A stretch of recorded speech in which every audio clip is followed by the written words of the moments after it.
اعوذ باللہ من الشیطان الرجیم بسم اللہ الرحمن الرحیم۔ ناظرین السلام علیکم ورحمۃ اللہ وبرکاتہ۔ اپنے حج اسکینڈل UK کے عنوان سے جو میں نے سیریز جاری کی تھی اس کے اگلے حصے کے لیے میں ادھر مدینہ پاک میں آیا ہوا ہوں، اور یہ آپ جب دیکھ رہے ہوں گے میرے چاروں طرف یہ 4 سٹار اور 5 سٹار ہوٹلز کی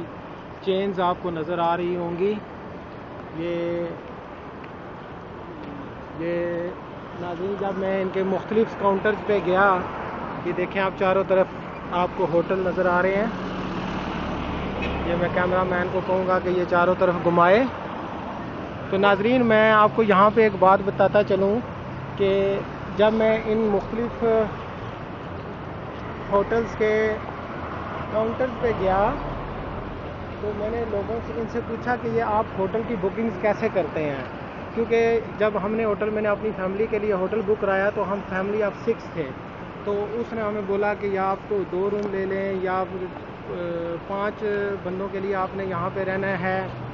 یا 6 بندوں کے لیے آپ کو 2 روم چاہیے۔ اس طرح کی نا وہ آپ کے ساتھ باتیں کرتے ہیں، اور مختلف پیکیجز آپ نے دیکھے ہوں گے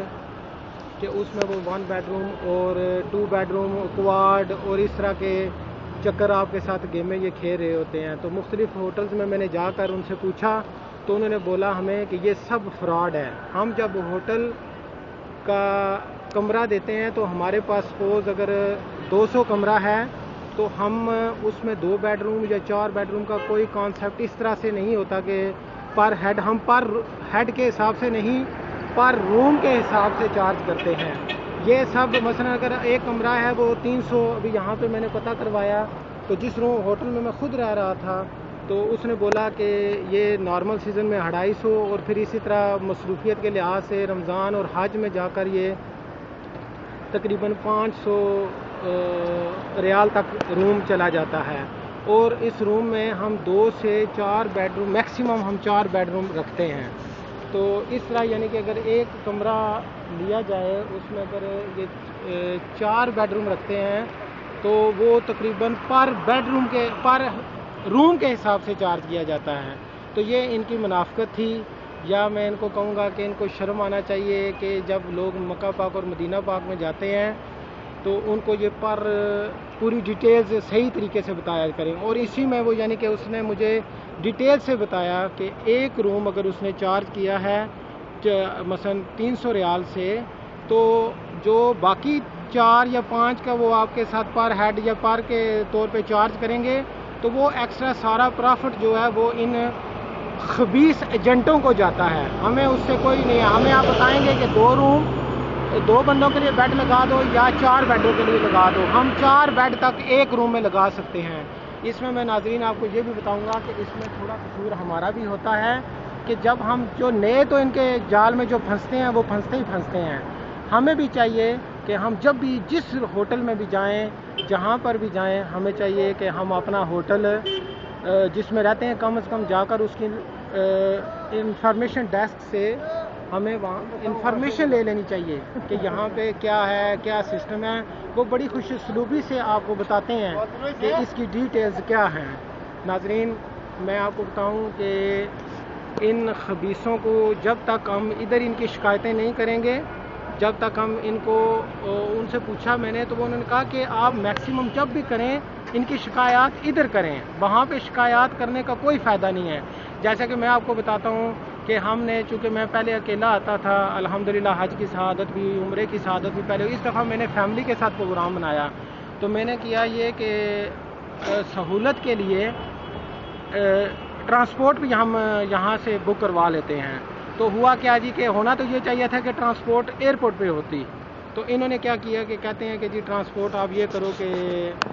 آپ ادھر سے کر لو۔ جب میں نے فون کیا تو آگے کوئی ٹرانسپورٹ نہیں تھی۔ جب میں نے اس متعلقہ آدمی کو فون کیا اس نے بولا کہ جاؤ جی آپ اس طرح کرو کہ کیب کر کے آ جاؤ، ہم تمہیں ری فنڈ کر دیں گے۔ پھر نیکسٹ ڈے جب بات ہوئی تو یعنی کہ بار بار نیکسٹ ڈے ہمارا زیارہ کا پروگرام تھا، تب فون کیا تو جی گاڑی آ جاتی ہے، جی مل جائے گی، جی اتنے بجے آ جائے گی، جی یہ یعنی کہ اور ہم نے مور دین ڈبل یہاں سے ادھر پے کیا۔ یہاں پہ میں آپ کو یہ بھی بتاتا جاؤں کہ جب آپ صرف ویزا لگوا کر اگر آپ ادھر آ جائیں چاہے آپ کے ساتھ فیملی ہو چاہے کوئی بھی ہو، یہاں پر الحمدللہ اللہ تعالیٰ کے فضل و کرم سے آپ کس کے مہمان ہیں؟ آپ اللہ اور اس کے رسول کے مہمان ہیں۔ ایئرپورٹ سے بھی آپ کو بہترین ارینجمنٹ ملتے ہیں، ایوری تھنگ زبردست طریقے سے آپ کو وہ آپ کے پاسپورٹ آپ کو پتہ ہے آپ ادھر رکھ لیتے ہیں اور ان کو یہ سارا پتہ ہوتا ہے کہ آپ کا ویزا کس نے لگوایا ہے، کہاں سے لگا ہے، آپ کو بہترین لگژری گاڑیاں وہاں پر ملیں گی، سارا کچھ بہترین ارینجمنٹ ہو جاتا ہے۔ ادھر بھی آپ جب لوکل زیارات پہ جاتے ہیں تو یہ اتنے خبیث اور آگے سے انہوں نے جو ڈرائیور رکھے ہوئے ہیں وہ تو دیہاڑی کے چکر میں ہوتے ہیں، وہ بھی کہہ رہے ہوتے ہیں یلا یلا یلا 5 منٹ زیارتیں کرو، 2 نفل پڑھو،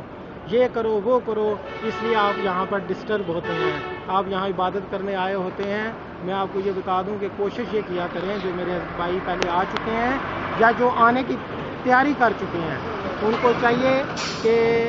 فوراً جب ویزا لگوائیں، حج منسٹری کو جب ویزا لگ جائے، اب یہ سعودی گورنمنٹ کا یہ پروگرام ہے، اب اس میں یہ کہہ لیں ہماری بدبختی ہے یا میں تو کہوں گا ان خبیثوں کی بدبختی ہے جو مکہ پاک اور مدینہ پاک کے نام پر لوگوں کو ناجائز لوٹ رہے ہیں۔ ان کو شرم آنی چاہیے، لیکن شرم غیرت والوں کے لیے ہوتی ہے۔ یہ تو غیرت کی تمام بغیرتی کی حدیں بھی کراس کر چکے ہیں۔ لوگوں کو کم از کم معصوم بچوں کے ساتھ جو لوگ آئے ہوتے ہیں کم از کم آپ ان لوگوں کو ذلیل تو نہ کریں، لیکن میں اس کا آپ کو یہی بتاؤں گا کہ ناظرین